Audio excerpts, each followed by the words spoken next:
From News 3 Now, this is breaking news. We are beginning with breaking news today. A lake rescue is underway right now on Lake Mendota near Meadow Ridge Park. The Madison Fire Department says it got a call for help less than 45 minutes ago. A family was on a boat on the lake when two adults reportedly went under. A child also reportedly went in the water. The mother and all of the children were accounted for about 15 minutes ago by about 3:45, but the father in the family is still missing. News 3 Now has a crew on the way as we speak. We will continue to provide updates as soon as we know more right here on Live at 4. And you can also get that information directly to your phone with the free Channel 3000 mobile app. Let's get a check on the weather now. Meteorologist Jacob Montesano is watching the forecast, and it's hot and getting hotter. Yeah, temperatures right now in the middle to upper 80s, and these are just the actual temperatures. Looking at the heat index values, those are in the lower 90s for some, pretty much lower 90s for just about everybody. Only a few isolated locations in the 80s, and some areas getting up to the middle 90s for the heat index values. Now for tomorrow, we do have that alert day in the forecast, as we are expecting the heat index values to get even worse, possibly near 100, if not maybe a few degrees above that. Now, tomorrow will be the hottest day, but although we don't have an alert day for the rest of the week, it doesn't mean it's not going to be hot, because we're still going to see heat index values at least in the 90s. Today will be the norm going forward, at least through early next week. We have heat advisories in effect for our entire area from 11 a.m. to 8 p.m. tomorrow, so it is going to be hot. Now, I also want to mention we do have a small chance of some storms later tonight. Right now, we're not seeing anything, and we're probably not going to see anything until at least around midnight, if not closer to 3 a.m. But looking at the future track, we are going to see some storms move into our area from the west, especially impacting far western and areas north of Madison, and this is going to continue into Wednesday morning. Some of these storms could actually be on the stronger side. Strong winds looks like the most likely hazard, and again, it's mainly going to be for areas north of Madison, and then we'll be dry for the afternoon, and it'll be completely sunny for those temperatures to really heat up. So I'll talk more detail about the heat index values coming up a bit later. All right, Jacob, thank you. More breaking news now. We now know the name of the person who died in a crash near DeForest over the weekend. 18-year-old Hallie Helgeson of Montevideo, Minnesota, died at the scene of the crash on the interstate early Sunday morning. Just after midnight, agencies responded to a crash between two SUVs. One was traveling the wrong way and struck the other head-on. Helgeson was in the car that got hit, and she died at the scene. The driver, who was going the wrong way, was arrested for an OWI. Madison police are investigating a shooting that left one person hurt this morning. Video here shows first responders treating the victim after responding to calls of shots fired at about 4 o'clock. This was the only person found with gunshot wounds. Crews would eventually take them to the hospital. The shooting happened on Schlimgen Avenue on the city's north side. That's just off of Packers Avenue in the Sherman neighborhood.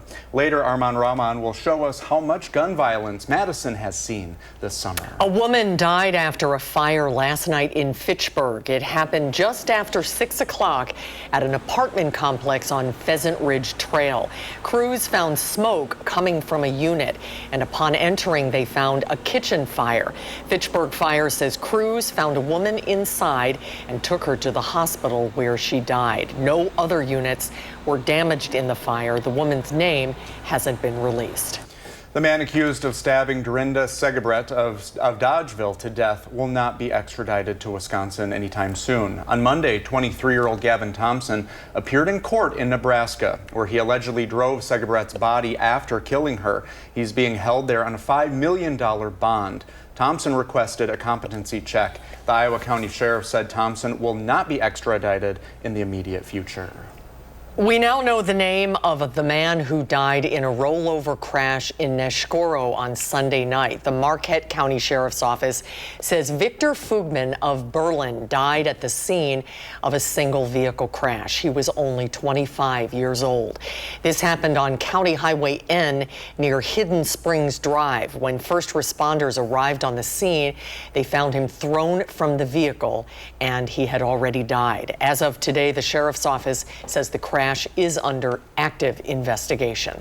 The city of Fitchburg released a survey this month seeking feedback from residents on housing in the city. News 3 Now's Jalen Banks caught up with residents about the survey and their thoughts on the city, and he joins us now in the studio with more. Jalen? Susan and Brady, the video playing behind me is the Terra Vasta neighborhood. Now, as you can see, there's still a lot going on because the neighborhood is still growing. To help the city make more informed housing decisions, the city of Fitchburg sent out the survey to residents with 3 goals in mind: seeing what types of housing is needed for current and future residents, identifying redevelopment opportunities, and creating a source of strategies and funding sources for housing projects. In a previous interview with our station, City of Fitchburg Community Development Planner Brad Sipple said the city's population is expected to grow by 17,000 residents in the next 25 years. There's a lot of construction always, which is good because a lot of the roads get to be really busy around this time, or especially around the Beltline. My goal is to stay in Madison area, and I wouldn't mind staying in Fitchburg just because it's a good area. There's not a lot of issues, really. Now, tonight at 5, we'll hear from one resident who's lived in the city of Fitchburg for over 30 years on his thoughts on the city's growth and the survey. So I'll see you guys then. All right, we'll see you at 5. Jalen, thank you. Restaurant Week continues today, and Josh Spreiter is giving us a preview of some of the special menus. He takes us to Canteen today for a taste of tacos, churros, and much more.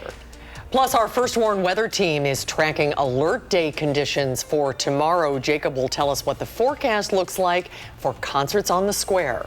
And a pilot's near miss in North Dakota raises more questions about flight safety. We'll hear from a passenger on board during the aggressive maneuver next. Rock legend and reality TV pioneer Ozzy Osbourne has died. His family announced his death earlier today, saying he died at home, surrounded by love. Known as the Prince of Darkness and godfather of heavy metal, the frontman of Black Sabbath earned infamy on stage before reinventing himself as a lovable, if often foul-mouthed, reality TV star. Born John Michael Osbourne, he was the 4th of 6 children, growing up in central England. He struggled with dyslexia, left school at age 15, worked some odd jobs, and eventually found his way to music. Ozzy Osbourne was 76. The Deputy Attorney General at the Department of Justice, Todd Blanche, is meeting with convicted sex trafficker and Jeffrey Epstein associate Ghislaine Maxwell in the next several days.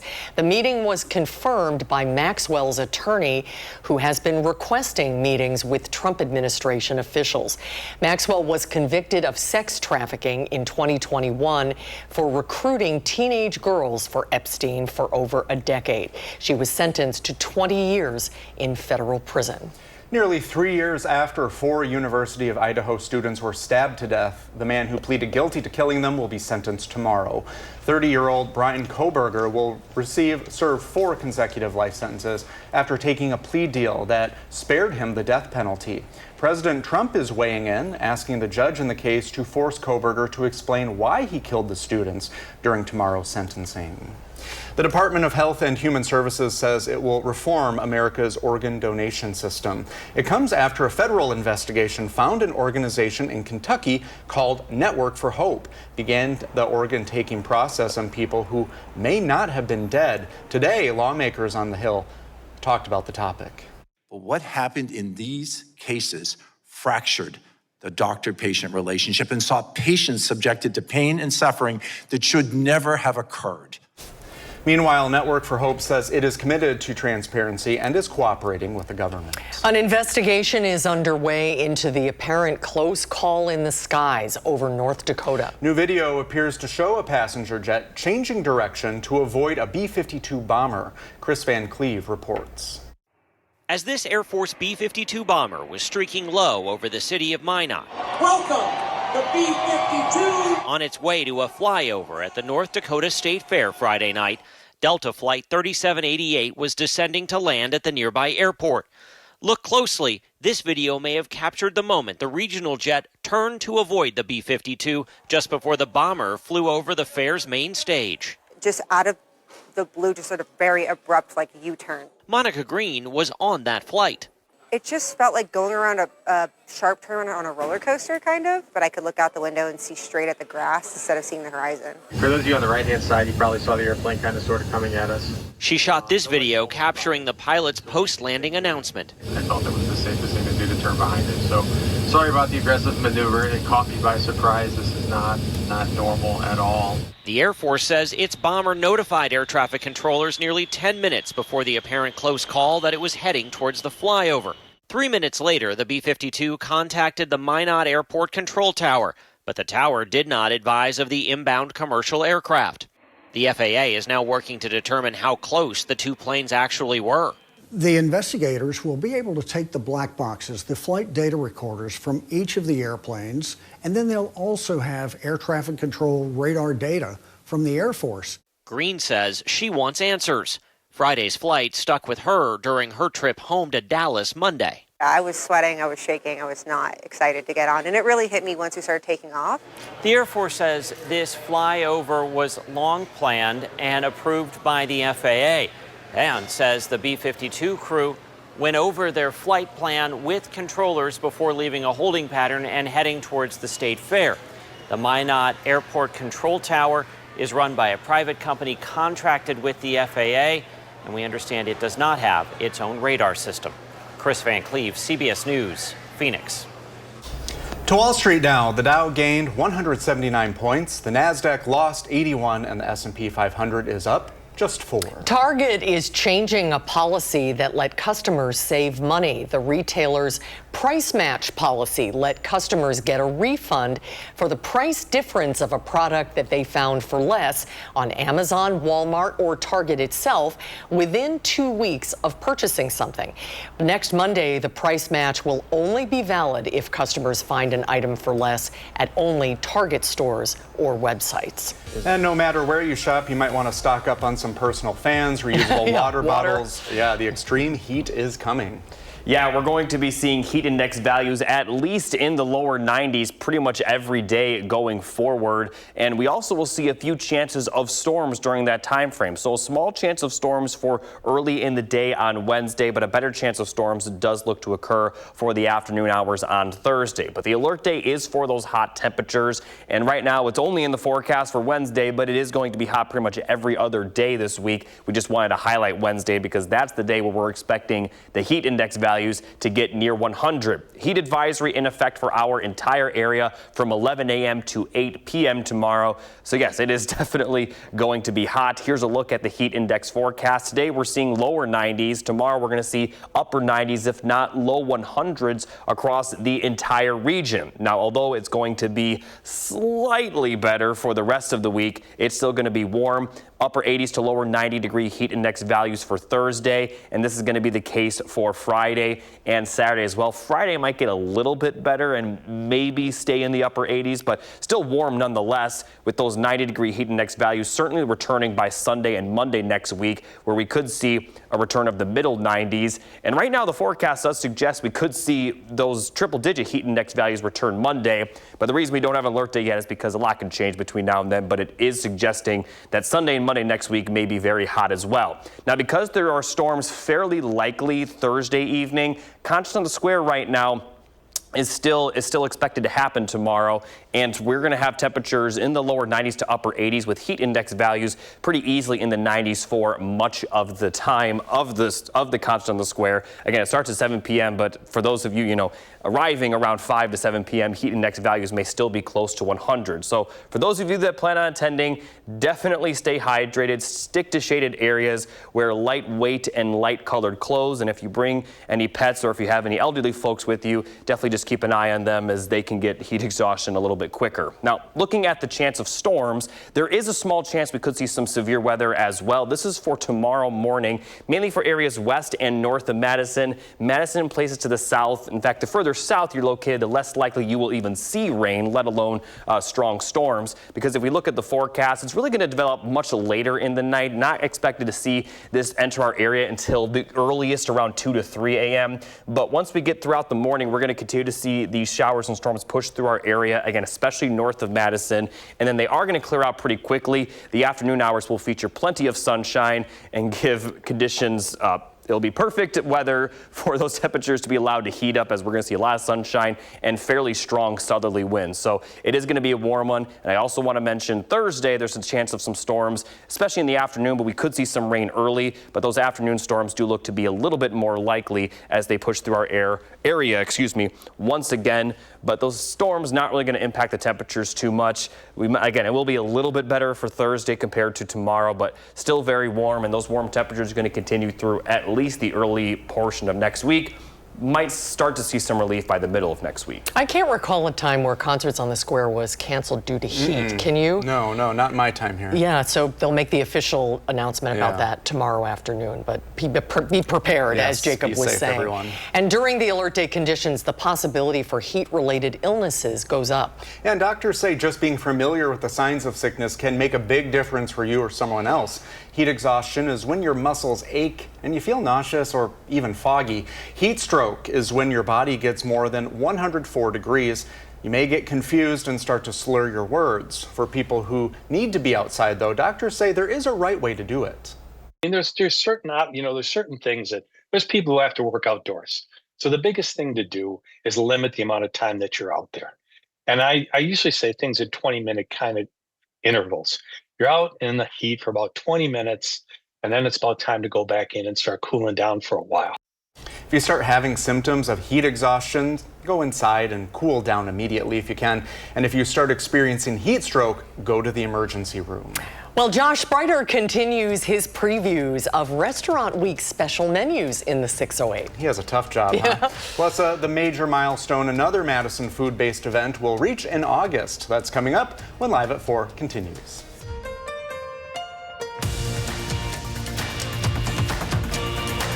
In the 608, it's Madison Restaurant Week, and we're checking out some of the local businesses that are taking part in it. Josh Spreiter is eating well this week. Today, he's in Madison with our next feature of the week.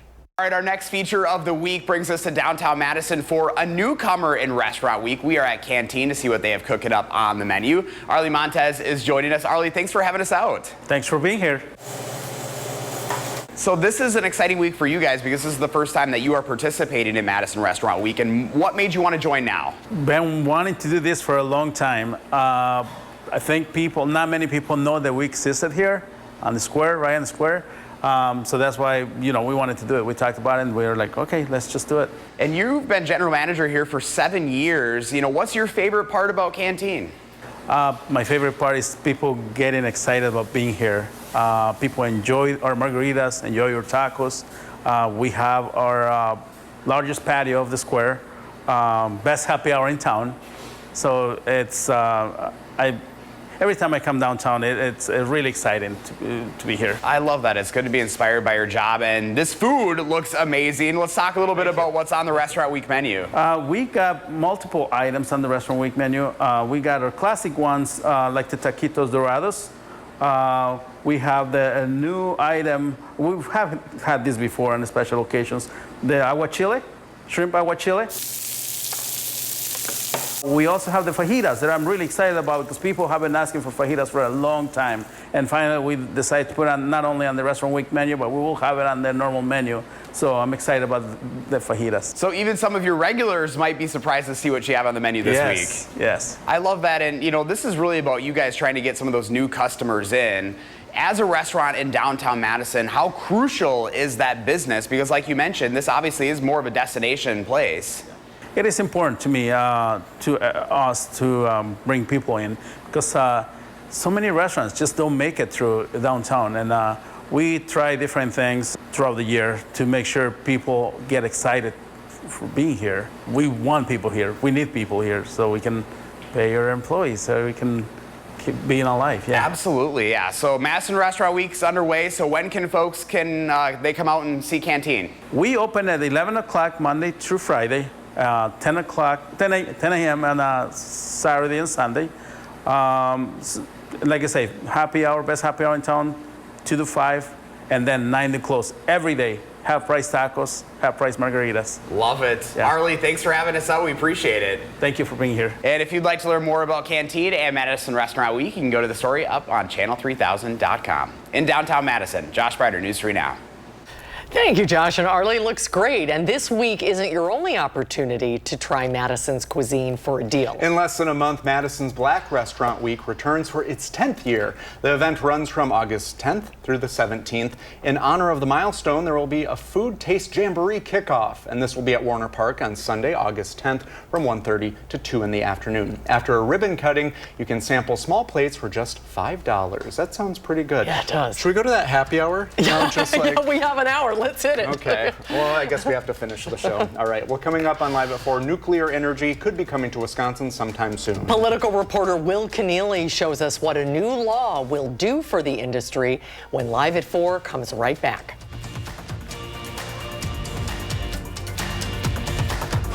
You're watching News 3 Now, Live at 4. Welcome back to Live at 4. You will want to plan ahead for tomorrow because it is going to be very, very hot. The weather words for today, the heat index to 105 for tomorrow. And Jacob is here watching the forecast. That's not the actual temperature, right, Jacob? What is the heat index? The heat index is basically what it feels like on your body. Now, this only applies to living things, but still, it is going to feel very, very warm. I know a lot of people, focus more on the actual temperature, but the heat index is more important in times like this when it's really hot or really cold. So as we take a look at the current temperatures, right now we are seeing middle to upper 80s for the actual temperatures, but the feels like in the heat index forecast, kind of the same thing, lower 90s across the board. Well, not across the board, but mostly in the lower 90s, a few upper 80s here and there. But tomorrow is going to be warmer, where we do have the alert day in the forecast. Actual temperatures will probably max out at around 95, maybe a little bit higher for some. Unlikely to see the actual temperatures get to 100, but the heat index values are expected to get to around 100, if not to 105 at times. Now, we also are going to see some thunderstorms tomorrow, and some of these storms could actually be on the stronger side. Now, they're going to move in much later tonight, around 2 to 4 a.m., and then push across our area during the morning on Wednesday, mainly for western and northern locations. And like I mentioned, some of the storms could be severe, also produce some possible heavy rainfall, but they are going to clear out pretty quickly and allow for very sunny skies in the afternoon and strong southwesterly winds, which will help bring those temperatures up. And for areas, for Madison and area south, very unlikely to see any rainfall. Madison probably will be the furthest south. We'll see the rain, maybe far western areas. We'll see some rain depending on that north-south line. But for the most part, the story tomorrow will be the temperatures, but I just want to make people aware, could see some minor severe weather in the morning. So I'll continue talking about the temperatures and show you our next chance of rain coming up a bit later. Thank you, Jacob. We are following breaking news today. A lake rescue is underway right now on Lake Mendota near Meadow Ridge Park. Our Kyle Pazorski is live at the scene and joins us now with the latest information. Kyle? Well, this active situation that was out here, I would say, kind of wrapped up within just the past 10 minutes. We're out here on Lake Mendota. This is the northern part of the lake. I understand we do have a map that we want to show you. It is directly to the west of Meadow Ridge Park, again on the north side of Madison, north side of Lake Mendota. This active situation out here within the past 10 minutes or so, there was a police drone that was in the air at one point. It has now come down, and there are about 3 rescue boats out on the lake centered around what seemed to be a smaller boat on the lake as well. What we understand from an MFD spokesperson is that a family was on this boat on the lake, and 2 adults reportedly went under the water. A child was also reported in the water at the time, and the mother of and all the children were accounted for as of 3:45 p.m. However, crews were still searching for the father at this time.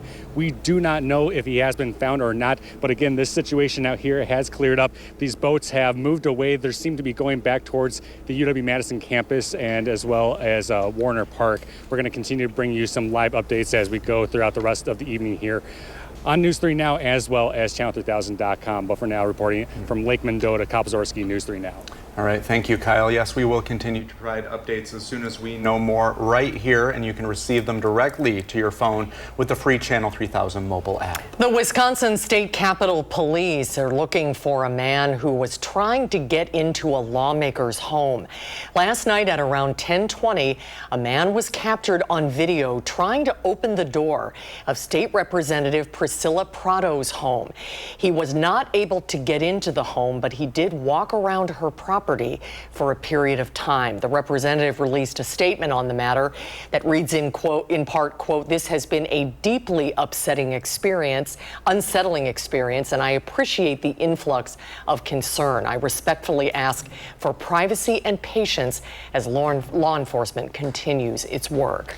There will be a new safe haven baby box in Watertown. On Thursday, the fire department on Bernard Street will unveil the box. Right now, there are 359 safe haven baby boxes around the U.S. 7 of them are in Wisconsin. Well, we could see a greater presence of nuclear energy here in Wisconsin. That's after a bill Governor Evers signed earlier this month. Political reporter Will Keneally has more. Well, Wisconsin actually has a nuclear site already. It's a plant a little bit north of Manitowoc on the Lake Michigan shoreline there. Now, the bill that was recently signed by Governor Evers would have the state implement a new siting study that look into other possible locations for a new nuclear plant. Now, we caught up with Paul Wilson, chair of the Nuclear Energy Department at UW-Madison, for more on what a possible new nuclear plant could look like. When you look to site a nuclear power plant, the first are environmental factors. Do you have enough water for cooling? Are there earthquake risks and faults? That's not very common in Wisconsin, so it probably won't be a major factor. But mostly it's going to be the water and cooling is probably going to be the major environmental factor. Now, Paul Wilson there tells us that many of the sites on the Lake Michigan coast work well because they take coolant water and then send it back out to the lake. Now, we'll have more on all of this coming up tonight at 6, as well as what safety concerns there might be putting up a new nuclear plant in Wisconsin. Thank you, Will. Cases of COVID-19 are growing or likely growing in 27 states, including Wisconsin. UW Health's Dr. Jeff Potoff will join us with why this is happening a little later on Live at 4. Plus, Jacob Montesano joins us with your first warn forecast. He's tracking alert day conditions when you could see some intense heat and potential storms. And it's that time of year again. EAA returns to Oshkosh. We'll tell you how many people are estimated to be there this year next on Live at 4.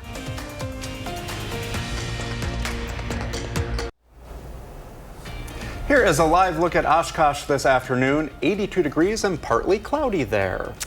It's the largest airport in the world this week. Thousands of people from Wisconsin and around the country are gathering for the Experimental Aircraft Association, or EAA. Yeah. Welcome to Wisconsin, everyone.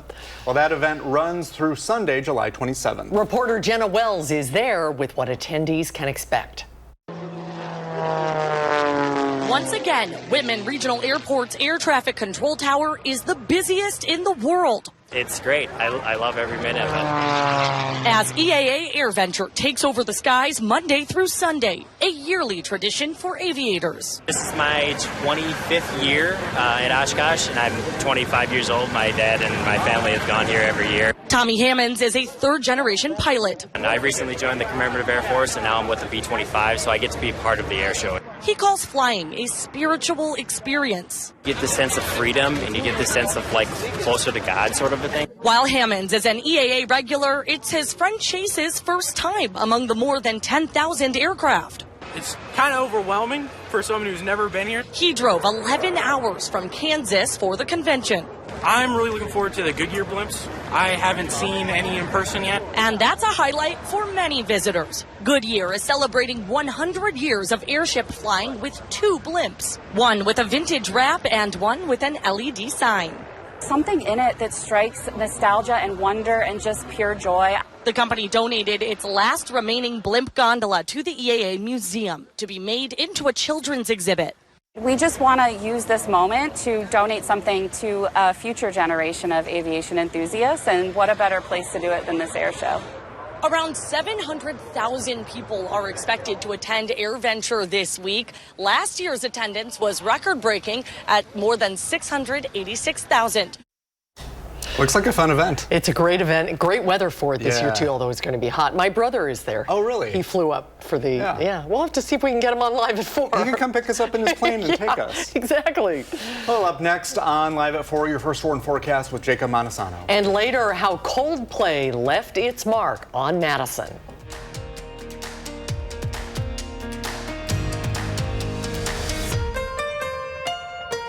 The CDC says COVID cases are growing or likely growing in 27 states, including Wisconsin.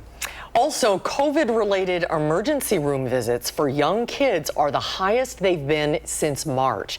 UW Health's Dr. Jeff Potoff is making his weekly visit to Live at 4 via Zoom this afternoon. Hi, Dr. Potoff. Hi, how are you? Good to see you. I think I can feel the collective eye roll anytime we mention COVID. Right. A lot of people seem to have like PTSD from COVID, but what does the CDC mean that cases in Wisconsin are likely growing? What does that mean for Wisconsin? Yeah, so, back during the throes of the pandemic, there was a lot of data that was coming into the CDC, and they had a lot of confidence in their predictions. Nowadays, they don't get as much data. There's a group of data called the influenza-like activity that the CDC gets during the summer. That's mostly COVID, where there's not a lot of like influenza or RSV around. They do get some testing data. They can look at hospitalization. And then they do a statistical analysis to try to predict, where is COVID going to heat up next? And there's certainly states where they feel confident that there's this increase happening. And Wisconsin is a state where, they're not, hitting it 100% sure, but they're saying there's a good chance that we're going to see or are seeing some increased cases in Wisconsin right now. Is this an expected summer surge because we have those, or is this a cause for concern then?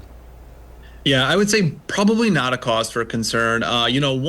Since the pandemic has ended, we have seen reliably this kind of midsummer surge with COVID-19. Now, the jury's out on why exactly we're seeing that. I think we would all prefer that COVID-19 just become this seasonal virus, like heats up in the fall and then kind of dies off in the spring. But that really hasn't been the story of COVID-19. We do tend to see increases in the summer, not as bad as in the fall, but certainly an increase. But it's still with us, and there are always new variants out there. As a matter of fact, we talked to you about that recently on Live at 4. What do we know about the new variants that are emerging? Yeah, we talked about, it was like razor throat, but now there's two new, and I actually appreciate they named them after clouds, Stratus and Nimbus. That's a whole lot easier for me to remember. The take home on these is they are still Omicron-based variants. So vaccinations that we all have in us and immunity we have from previous infections are fairly protective against these. So I don't see Stratus or Nimbus causing a whole bunch of problems in our communities with, big surges or anything like that. And I think this is another topic we've talked with you about. The CDC is no longer recommending vaccines for healthy children and healthy pregnant women. Could that lead to more surges or have any type of ripple effect? Yeah, maybe not more surges, but it could lead to people, making decisions that could be bad for their health. During the pandemic, there was just a lot of congruence. So the CDC and the professional societies like the American College of Gynecology and the American Academy of Pediatrics, they were lockstep. And now we're seeing a little bit of divergence. CDC saying, hey, have a discussion with your doc, make sure this is right for you. With, say, the American College of Gynecology and Obstetrics saying, you know what, if you're pregnant, you should get vaccinated because we know that people who are pregnant, tend to have worse COVID when they come down with it. I think maybe worth talking to your doctor, but it's a little bit more confusing this year which agency you want to listen to as you're making those healthcare decisions. Yep, something to talk personally to your doctor about, make the right decision. Dr. Potoff, great to see you. Thanks for joining us this afternoon. Thank you. And let's get a look at our first warn forecast. Jacob Montesano has been tracking that heat that we are expecting. He joins us now. Yeah, we're going to be seeing heat index values at least in the lower 90s for pretty much the next 7 days. It started today. It's going to last through at least next Monday. But we also will see some storms during that time. We have a chance of storms for tomorrow morning, only for parts of the area, with more widespread storms expected on Thursday. But let's start with the heat. There's a heat advisory in effect for our entire area from 11 a.m. to 8 p.m. tomorrow. And if we take a look at those heat index values, a lot of the area will get close to, if not a little bit above 100, upper 90s for sure. This is especially going to be the case in the middle afternoon hours. Not really getting much better until after sunset, and even the overnight heat index values will be in the middle 70s, so it'll be very muggy during the overnight hours and early morning. Now, for Thursday, we'll get slightly better, especially for areas west of Madison, where upper 80s for the heat index values are expected, lower 90s for Madison and areas to the east. But we're going to continue to see heat index values near that 90-degree level for Friday and the weekend, and it looks like after we improve a little little bit for Thursday and Friday, and maybe Saturday as well. Sunday and Monday of next week, we may see the heat index values rise again. If this trend does continue, we would put another alert day in the forecast for next Monday, as right now it does suggest we could see the triple-digit heat index values return, but we're holding off on the alert day just because a lot can still change between now and then. Now, because storms are likely Thursday evening, Conscious on the Square right now is still on, and it is going to be warm during that time period with heat index values in the 90s, even towards the end of the concert. So for those of you going, stay hydrated and definitely stick to some of the shady spots throughout the square. Now, talking about the storm chances, there is a small chance we could see some severe weather with those storms tomorrow, but area south unlikely to see the severe weather. In fact, area south unlikely to see really any rain, let alone the chance of strong storms. So looking at the forecast for the next several hours, we're going to remain clear, but those storms are going to move in around 2 to 4 a.m. in the far western portion of our area and push through the northern portion of our region during the morning tomorrow. Again, bringing in a small chance of severe weather, but that will clear out for the afternoon, bringing in plenty of sunshine and some strong southerly winds, which will really warm those temperatures up. And then looking at the rain chance for Thursday, we'll have a smaller rain chance in the morning. Still could see some scattered showers and a few storms, but a better chance of rain does look to come in the afternoon and evening. And once again, these storms could also bring some severe weather. In both cases, though, we're just expecting strong winds. Nothing too significant in the severe weather department, but we are going to see some showers and storms continue into the evening for Thursday. And looking at the rain chances going forward, we're going to see pretty much a chance of rain just about every day. Some days a little more likely than others. Looks like Thursday and then also Friday night into Saturday will be the two chances that are the most likely. All right, Jacob, thank you. Well, Coldplay may have come and gone from Camp Randall, but a piece of them will be in Madison from now on. The band made a donation to a local music group. Coldplay donated 3 keyboards to the Madison Area Music Association. The group's executive director says someone reached out to her before the show about the offer and immediately said yes. So we could definitely use them for sure. So I got pretty excited hearing that Coldplay's people and Live Nation, Frank Productions wanted to donate 3 keyboards to us. So we're very happy to receive them. It'll give away the keyboards to area children, as the group's mission is to give every child the gift of music. Oh, isn't that great? It is great. Yeah, I love when bands come to a city and they try to make it a little bit better when they leave. I think Chris Martin handed out some free tickets too. Did you hear about that? Not to us. Yeah, not to us. We were the only 3, it seems, that weren't there. Yeah, but now we're going to be waiting for tomorrow's concert on the Square, and they make that decision tomorrow afternoon about the heat. Yeah, and unfortunately, the makeup day does look like we will see storms during that time for Thursday, so that's why they're really trying to get the concert in tomorrow despite the temperatures, because it's almost certainly going to be dry. Obviously, the good news is that by the time the concert starts, a lot of it will be in shade, and then most of it will happen after sunset, or well, it happened like during sunset, but yeah, definitely going to be very hot, especially during the afternoon. All right, thank you, Jacob. We'll be right back. Tomorrow on Live at 4, we'll take a look at the latest Marquette Law School poll on the Trump administration, and we'll talk to the director, Charles Franklin. And straight ahead tonight at 5, Jalen Banks speaks with people about the growth in Fitchburg and the community's housing issues. That's still to come. Thanks for joining us on Live at 4 today, everybody. We hope to see you right back here tomorrow. News 3 Now at 5 starts right now.